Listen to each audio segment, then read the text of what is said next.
দর্শক এই মুহূর্তে রাজধানীর মগবাজারে রয়েছেন আমাদের রিপোর্টার জুবায়ের ফয়সাল। তার কাছ থেকে জানবো সেখানকার হরতাল পরিস্থিতি। জুবায়ের। হ্যালো। জি জুবায়ের, শুনতে পাচ্ছেন? জি জি নাদিরা, আমি শুনতে পাচ্ছি। জুবায়ের, মগবাজারের হরতালের সবশেষ অবস্থা আমাদের জানান।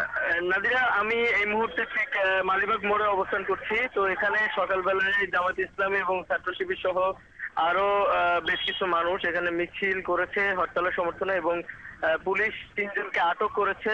আর বাড্ডা এলাকায় একটি পিকেটাররা একটি লেগুনা বাসকে লক্ষ্য করে কয়েকটি ইট পাটকেল নিক্ষেপ করলে কিছু গাড়ির ওখানে সংঘর্ষের মতো তৈরি হয়। তো ওইখানে একটি লেগুনা উল্টে গিয়ে কয়েকজন মানুষ আহত হয় আমরা জানতে পেরেছি। সেখান থেকে 3 জনকে আটক করা হয়েছে এবং একজন নিহত হয়েছে। লাশ এখন ঢাকা মেডিকেলে আছে। তাছাড়া হরতালের সমর্থনে বেশ কয়েকটি মিছিল হয়েছে, বিক্ষিপ্ত কয়েকটি ককটেল ফুটেছে। আর পুলিশ, আইন শৃঙ্খলা বাহিনী, র্যাব এবং বিজিবি সতর্ক অবস্থানে আছে। নিরাপত্তা বাহিনীদের সরব উপস্থিতিও আমরা দেখছি এবং গাড়ি ঘোড়াও চলছে না। হরতাল মোটামুটি শান্তিপূর্ণভাবে এই এলাকায় পালিত হচ্ছে। নাদিরা। জুবায়ের, আপনাকে ধন্যবাদ। দর্শক, আমরা কথা বলছিলাম আমাদের রিপোর্টার জুবায়ের ফয়সালের সাথে, তিনি মালিবাগ মোড়ে রয়েছেন।